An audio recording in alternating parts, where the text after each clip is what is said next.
subscribe official iNews channel. Dan jangan lupa klik tombol notifikasinya.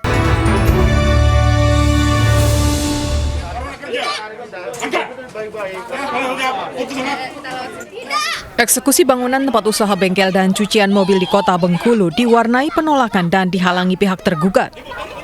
Meskipun telah ada putusan Mahkamah Agung, Noni Lydia, pemilik tempat usaha tersebut, menolak proses eksekusi karena belum ada kesepakatan nilai ganti rugi bangunan beserta investasi yang telah dikeluarkan dengan pihak penggugat. Karena terus menghadang jalannya eksekusi, polisi terpaksa mengamankan Noni Lydia agar proses eksekusi tetap berjalan. 2018 sudah kita manggil, setelah sudah manggil ke kantor, ditegurkan untuk melaksanakan sebuah keputusan. Ternyata dalam tenggang waktu yang sudah ditentukan undang-undang tidak dilaksanakan secara sukarela. Pihak tergugat menolak semua putusan Pengadilan Negeri Bengkulu tersebut dan mengklaim penggugat Zamron bersama kuasa hukumnya telah merekayasa kasus ini. Sepakat kita karena saya nggak mau jual 2017 sebelum ke pengadilan. Bu, sebelum kita jual, kita renov dulu nih tempat itu, pakai dulu uang ibu pribadi. Saya rehab ini nih semua, sampai kecat-cat sekeliling, saksinya ada. Habis 78 juta. Setelah 3 bulan habis rehab, saya kira dia bawa yang beli, tapi dia mengugat saya di pengadilan. Inilah orangnya. Kasus ini sendiri bermula sejak adanya kerjasama usaha antara tergugat dengan ayah penggugat, yakni almarhum Ajis Ahmad, yang merupakan mantan gubernur Bengkulu sekitar tahun 2007. Usai Ajis Ahmad meninggal dunia, kerjasama ini diteruskan oleh anaknya atas nama Zamron. Namun secara sepihak, Zamron ingin mengakhiri kerjasama tersebut sehingga persoalan ini bergulir ke pengadilan.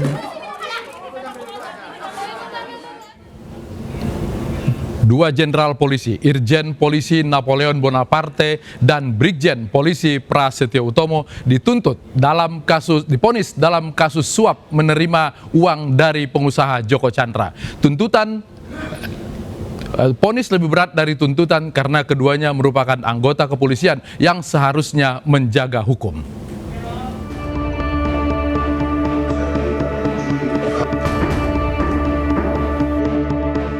Mantan Kepala Divisi Hubungan Internasional Polri, Irjen Polisi Napoleon Bonaparte, divonis 4 tahun penjara. Ia juga dihukum membayar denda 100 juta, subsidiar 6 bulan kurungan.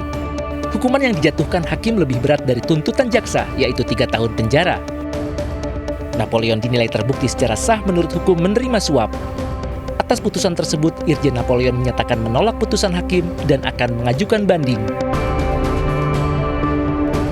Sementara itu Brigjen Pol Prasetyo Utomo, mantan Karo Korwas PPNS Bareskrim Polri, divonis 3,5 tahun penjara dan denda 100 juta rupiah, subsidiar 6 bulan kurungan karena terbukti menerima suap dari Joko Chandra senilai 100.000 US dollar dalam perkara penghapusan nama Joko Chandra dari DPO yang dicatatkan di Dirjen Imigrasi.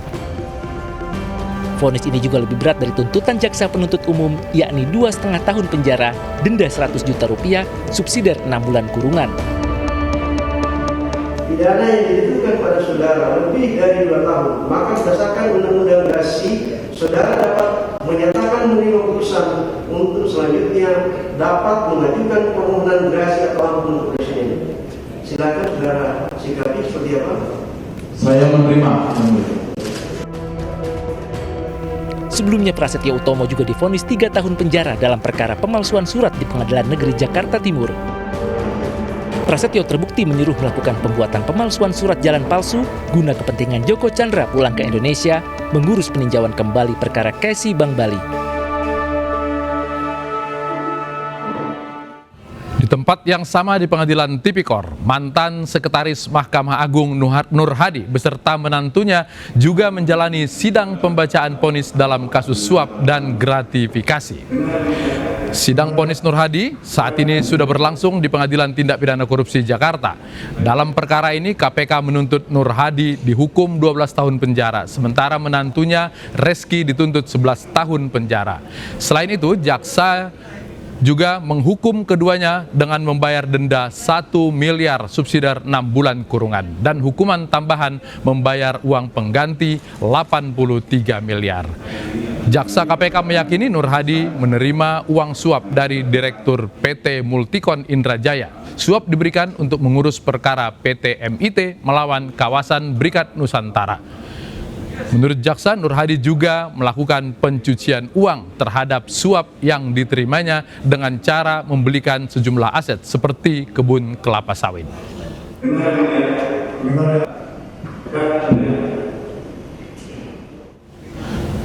Bagaimana jalannya persidangan? Reporter kami Hasbi Allah ada di Pengadilan Tipikor. Hasbi, saat ini sidang berlangsung atau di break karena sholat maghrib?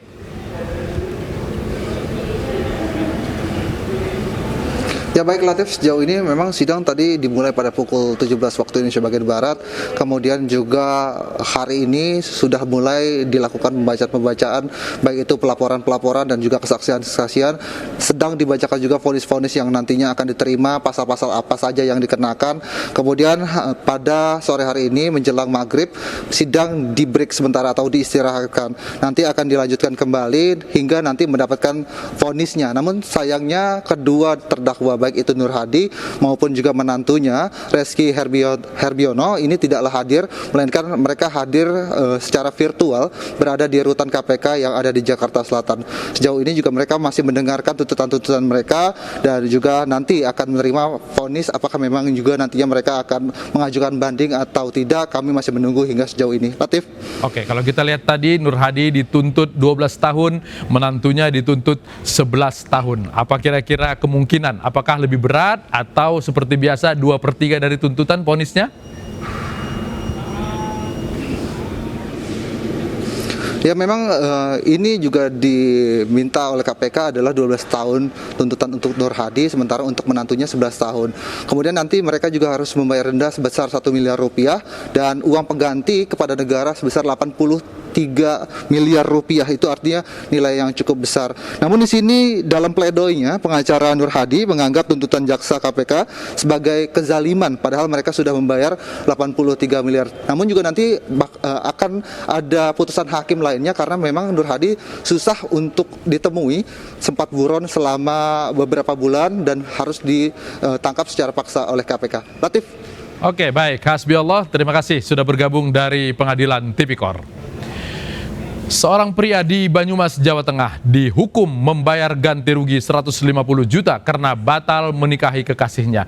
Calon pengantin wanita menyatakan ia mengajukan tuntutan karena sakit hati.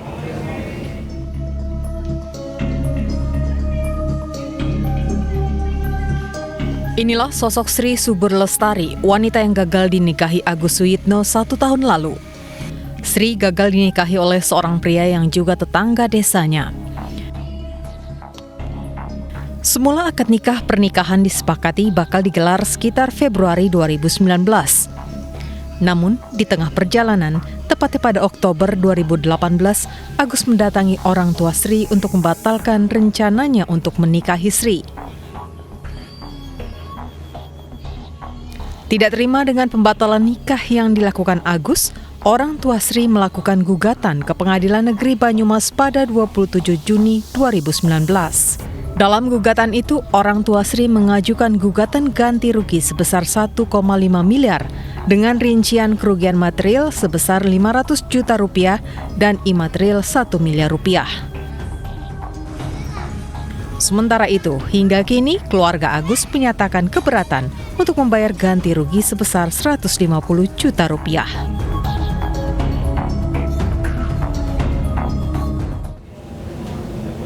Kita akan mendalami kasus ini. Saya sudah bersama dengan Mbak SL yang menggugat dan pakar hukum Abdul Fikar Hajar. Selamat malam Mbak dan Bapak. Selamat malam. Saya ke Mbak SL dulu. Malam, Pak Latif. Menggugat karena sakit hati. Sesakit apa sih Mbak sampai harus mengajukan ini ke pengadilan, tidak melakukan mediasi kekeluargaan dulu? Ya, saya menjelaskan di sini dulu ya Pak. Sebelumnya sebenarnya lebih tepatnya itu kecewa. Kalau sakit hati kan kesannya dendam. Ya. Ini saya sebenarnya kecewa karena dari pihak mantan tunangan saya setelah dilakukan perundingan kekeluargaan ternyata lebih memihak ke pihak ketiga. Jadi saya tetap menuntut untuk dinikahi waktu itu. Cuma si pihak mantan tunangan saya malah keesokan harinya datang ke rumah saya dengan membawa 2 teman lelaki yang nggak ikut sama sekali waktu tunangan. Dan saya dipaksa untuk membatalkan tunangan, untuk mau mengikuti membatalkan tunangannya. Tapi saya tetap kekeh nggak mau, karena waktu itu udah mendekati pernikahan, jadi saya tetap kekeh untuk lanjut ke pernikahan. Tapi terjadi perdebatan sampai akhirnya ibu saya penyakit jantungnya kambuh sampai shock, jadi pingsan. Jadi itu saya kesannya saya mengalami tertekan kayak gitu, tertekan batinnya. Jadi besok harinya saya lapor ke pengadilan gitu. Oke. Ada pihak ketiga. Apakah yang dimaksud di sini calon suami itu kemudian memilih perempuan lain atau bagaimana, Mbak? Iya. Ada pihak ketiga, ada wanita lain. Oke. Dan itu berlangsung berapa lama sebelum janji pernikahan itu akan terlaksana?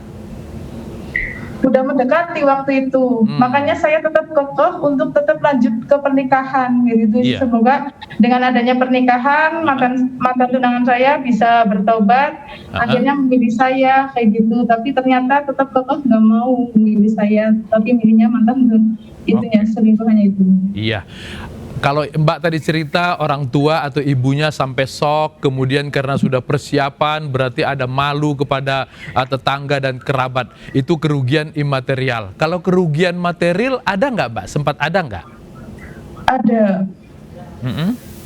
Persiapan pesta atau apa?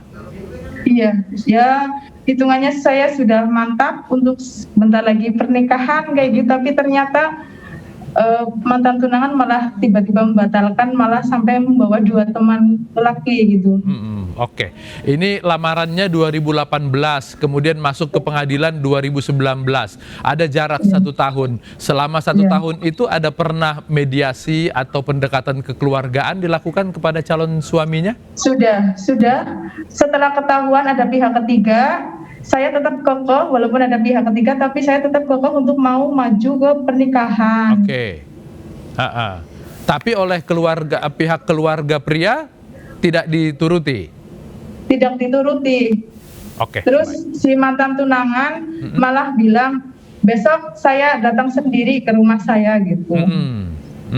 Tapi bilangnya ke rumah saya untuk sendirian, tapi ternyata malah membawa 2 teman laki-laki yang itu, yang kesannya agak sedikit kesan jadi kayak pengancaman. Jadi saya mengalami tekanan batin. Iya, baik. Oke. Saya ke Pak Pikar dulu. Pak Pikar, saya tadi agak kaget dengan kasus ini, tapi ternyata setelah saya baca-baca kasus menggugat karena gagal menikah ini ternyata banyak ya.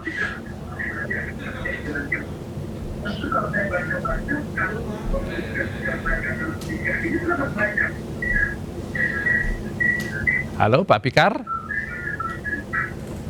Oh ya. Oke. Ya, sangat mungkin banyak terjadi di masyarakat ya, karena